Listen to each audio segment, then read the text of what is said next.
Hi friends, మా చిన్న పడుకున్నాడు. అదే గ్యాప్లా నేను ఏం చేశానో చూపిస్తా రండి.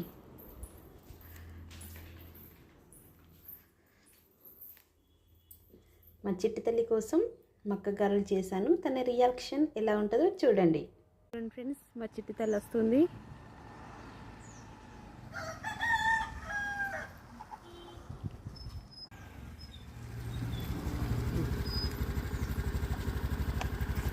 చిట్టి తల్లి, స్కూల్ అయిపోయిందా?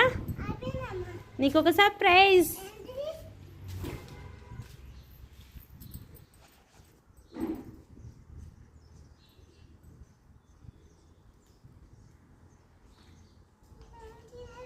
గారెలు మంచిగా ఉన్నాయా? తిను.